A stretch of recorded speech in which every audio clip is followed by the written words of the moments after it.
tenho o vocabulário certo para me classificar, se eu estou do lado de quem, de que lado. Eu não sei nem de que lado, que lado. Então as coisas não estão no lugar, não estão nomeadas, e agora a gente tem que aprender uma nova gramática, um novo vocabulário, uma nova forma de relação. E dependendo como você se posiciona, da palavra que você usa, do lado que você está, ou você é progressista, ou você é conservador, ou você é fundamentalista, ou você está certo e está errado. E a linha que separa o certo e o errado, ela é uma linha muito tênue, meio apagada. É meio apagada. Por exemplo, é certo o crente jogar no tigrinho? Tá jogando no tigrinho, né, irmão? Ó, Deus está vendo, hein? É certo jogar na loteria? Eu lembro o R.R. Soares, o pastor lá, o cara perguntou assim: pastor, é certo dar o dízimo da loteria? O cara ganhou na loteria, está perguntando se vai dar dízimo. Aí o pastor respondeu assim: o irmão já cometeu um pecado quando jogou. Não cometa outro pecado deixando de dar o dízimo. É safo, esse cara é bom. É certo jogar na loteria, jogar no tigrinho, fazer uma fezinha nas bets. Bingo na igreja para a campanha de Natal. Vamos fazer um bingo. Tá certo ou tá errado? Você está vendo como as coisas... Ó, por exemplo, a confusão desses dias. Halloween. Vai mandar seu filho para a escola com a festa do Halloween lá na escola. Seu filho é crente, irmão.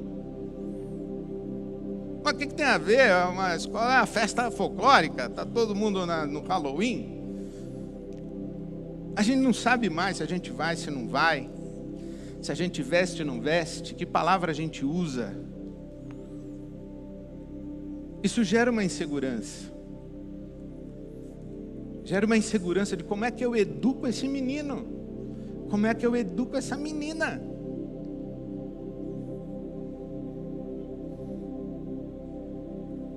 É conflitivo, né? E a gente está inseguro, a gente está vulnerável. E a gente está fazendo a nossa travessia aí pelo Brasil. E aí vem o salmista e diz: elevo os meus olhos para os montes, de onde me virá o socorro. Estou fazendo a minha travessia, quarta-feira eu vou pegar o resultado da minha biópsia. Estou fazendo a minha travessia, quinta-feira eu tenho a resposta se eu conseguir ou não a bolsa para o meu mestrado. Estou fazendo a minha travessia. Quarta-feira eu tenho mais uma entrevista de emprego. Estou fazendo a minha travessia. Essa semana eu tenho audiência com o meu marido. Meu ex-marido, né? Que está disputando comigo a guarda dos nossos filhos. Estou fazendo a minha travessia. Trabalhando 12 horas por dia para fazer o preço da feira. Elevo os meus olhos para os montes, de onde me virá o socorro. E eu não quero... Aliás, eu nem chamaria essa minha fala de hoje de manhã de um sermão. Na verdade, eu quero convidar você para um momento de oração. Porque eu quero dizer para você só uma coisa a partir desse salmo. A coisa mais simples, né, que o salmista está dizendo. Eleva os meus olhos para os montes, de onde me virá o socorro. O meu socorro vem do Senhor. Ponto. Isso que eu queria lembrar para você hoje de manhã. O seu socorro vem do Senhor. E enquanto eu meditava nesse texto e lia os comentários, as interpretações possíveis, etc., uma expressão ganhou meu coração de uma maneira tão especial que eu até chorei. Um dos comentaristas disse assim: eleva os meus olhos para os montes, de onde me virá o socorro? O meu socorro vem do Senhor, que criou os céus e a terra. E o comentarista disse: o nosso socorro não vem da criação, vem do Criador. Não vem dos céus e da terra, vem do que criou os céus e a terra. Alguns dos estudiosos dizem que os montes aqui representam as forças da natureza e as divindades que estão incrustadas nas forças da natureza. Eu elevo os meus olhos para os montes, de onde me virá o socorro? Do Deus da selva, do Deus da água, do Deus da chuva, do Deus do trovão, o Deus da terra fértil. Qual dos deuses que está presente nas forças da natureza vai me socorrer? E o salmista diz: nenhum deles. O Senhor que criou os céus e a terra é quem vai me socorrer. E a palavra que é usada, a NVI traduziu, a Nova Versão Internacional traduziu com proteger. O teu protetor, o que te protege, protegerá, proteger. Mas a palavra usada aqui, acredito, seria melhor traduzida por guardar. Aquele que te guarda. E esse guardar pode ser o guardar da sentinela que faz guarda, está de guarda na cidade. Mas esse guardar pode ser o guardar que era a tarefa, a responsabilidade das mulheres na casa, da mãe. A mãe que guarda os seus filhos. A mãe que unge os seus filhos e os expõe ao sol, mas os expõe ao sol ungidos. A mãe que guarda os seus filhos e que lhes oferece segurança na escuridão da noite. Por isso é que a lua não te molestará de noite, nem o sol de dia. Essa figura da guarda materna de dia e de noite.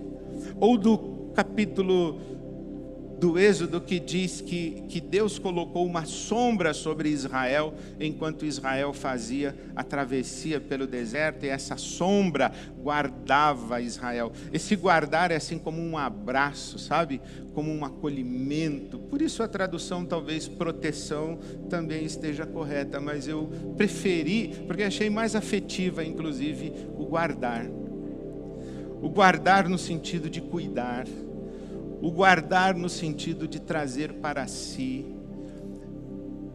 E pense que imagem linda é esta quando você diz assim: eu estou fazendo a minha travessia, quarta-feira tenho consulta, quinta-feira tenho audiência, terça-feira tenho entrevista de emprego, na segunda-feira tenho uma conversa dura com o meu chefe, enfim, e você faz assim: olha, estou fazendo essa minha travessia e eu vou guardado por Deus. Eu vou no acolhimento amoroso e do abraço de Deus. Eu vou no colo de Deus, fazendo a minha travessia, sob o cuidado e a guarda de Deus. E quando eu meditava nessas coisas, o meu socorro vem do Senhor, do Criador e não da criação. Eu me lembrei de duas coisas, que a criação, ela funciona com duas leis. A lei da necessidade e a lei da contingência. Nós vivemos assim, entre o necessário e o contingente. O que é o necessário? Necessário é o inevitável. É o que vai acontecer, é inexorável. Se eu soltar a minha Bíblia agora, ela sobe ou desce? Desce. Porque os corpos se atraem na proporção de sua massa. Como existe mais massa na Terra do que na Bíblia, a Terra atrai a Bíblia. Chama lei da gravidade. Se eu lembro bem da aula, acho que é mais ou menos isso. Tá certo, Claudinho? Deve estar, né? É inexorável, é inevitável. Isso é a lei da necessidade. É assim. Não tem como ser diferente. O sujeito pular do 17º andar e, em vez de cair, subir. Não funciona assim. O universo criado, ele tem leis que são inexoráveis e inevitáveis. É a cláusula de necessidade. Por exemplo, eu estou envelhecendo. Você também, né? Só queria lembrar. Mas eu estou envelhecendo. É inevitável. É inexorável. Estou envelhecendo. Estou caminhando para a morte do meu corpo. Estou indo nessa direção. Estou fazendo essa travessia. É inevitável. É necessário. Agora, estou envelhecendo bem? Com saúde? Estou envelhecendo, cuidando do meu corpo para segurar um pouquinho o processo de deterioração? Ou eu estou ajudando o meu corpo a apodrecer? Me alimentando com lixo?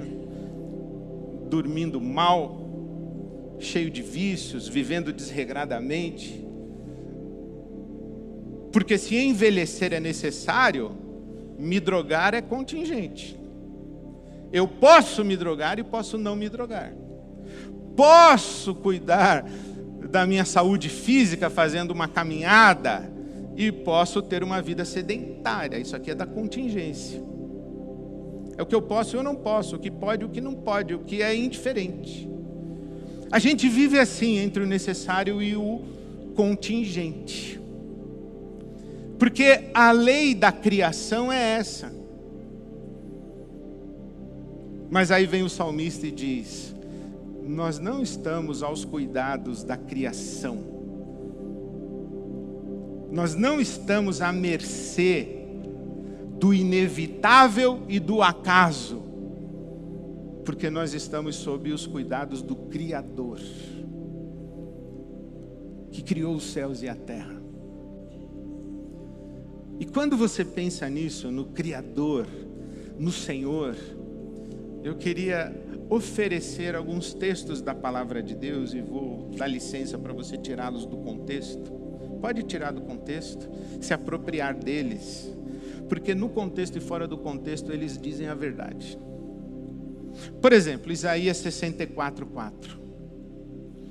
Desde a antiguidade não se viu, não se ouviu um Deus além de ti, que trabalha para aqueles que nele esperam. É esse o cuidador e o guardador de Israel, é o cuidador e o guardador da sua vida. Um Deus inigualável, que trabalha para aqueles que nele esperam. Salmo 37. Confia no Senhor, espera nele. Deleita-te no Senhor, agrada-te do Senhor. Entrega o teu caminho ao Senhor. Confia nele e ele tudo fará. Entrega, confia, agrada-te. Descansa no Senhor. Ele fará. Um dos textos mais lindos que eu tenho grifado na minha Bíblia é Coríntios capítulo 2, versículo 9. Nem olhos viram, nem ouvidos ouviram, e jamais passou pela imaginação humana as coisas que Deus tem preparadas para aqueles que o amam. E eu durante muito tempo li esse coisas que Deus tem preparado para aqueles que o amam, como se fosse o céu, sabe? O céu está fora da nossa imaginação. Mas eu gosto de pensar que tem a ver com as coisas daqui também. Que quando eu entro no quarto de oração e digo: Senhor, estou na minha travessia, e eu levanto os meus olhos e digo: de onde me virá o socorro? O meu socorro vem do Senhor. Eu carrego comigo essa sensação de que há coisas que os meus olhos não viram, meus ouvidos não ouviram, e eu jamais imaginei que Deus poderia fazer, mas Ele pode fazer. Então, quando eu leio, elevo os meus olhos para os montes, de onde me virá o socorro? O meu socorro vem do Senhor. Eu penso duas coisas para terminar. A primeira é que quando eu elevo os meus olhos para os montes e busco o Senhor, eu me coloco diante do inusitado, do inesperado, do surpreendente. A maior tolice que você faz na sua oração é dizer para Deus qual é a resposta. Você apresenta o pedido e já apresenta a resposta. Aquela entrevista de emprego de quinta-feira. Senhor, tu sabes o quanto eu necessito, Senhor. Quebranta o coração daquele entrevistador, Senhor. E aí Deus estaria pensando assim: não, essa entrevista aí é só para dar uma treinada em você, porque a boa mesmo é na outra semana, que você ainda nem sabe.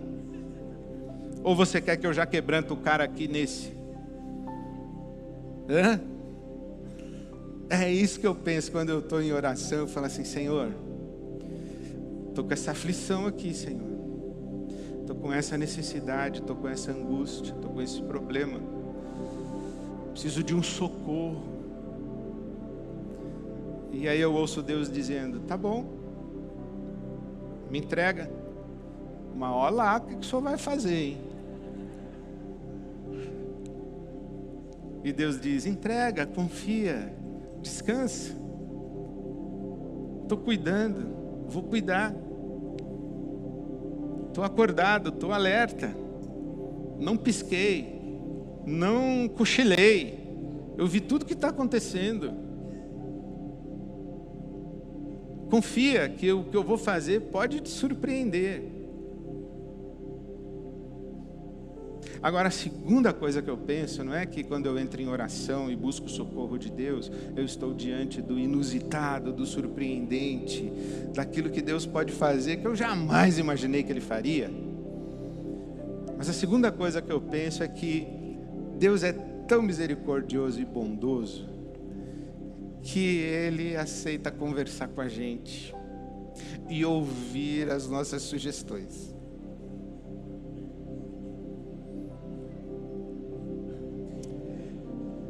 E eu queria dar um versículo para você muito lindo. Mateus 24, 19 e 20. Em que Jesus está falando da grande tribulação que virá sobre Jerusalém. E Ele diz: olha, é inevitável que venha. Serão dias terríveis. Eles virão. E Jesus faz um comentário cheio de compaixão e misericórdia. Ele diz assim: ai das mulheres grávidas, que naqueles dias da tribulação estiverem grávidas. E aí Jesus diz assim: orem para que aqueles dias não venham no inverno e nem no sábado. É interessante isso que Jesus diz: olha, algumas coisas são inevitáveis, elas vão acontecer, elas têm que acontecer.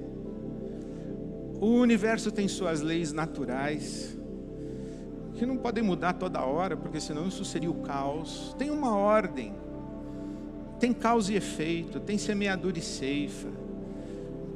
A vida segue o seu curso. Mas eu acho muito lindo quando Deus diz assim: olha, eu não vou alterar tudo por sua causa. Mas quer conversar sobre isso? E aí você diz assim: Senhor, tudo bem que o Senhor não vai mudar tudo, mas não dá para fazer o negócio acontecer em vez de no sábado, na quinta?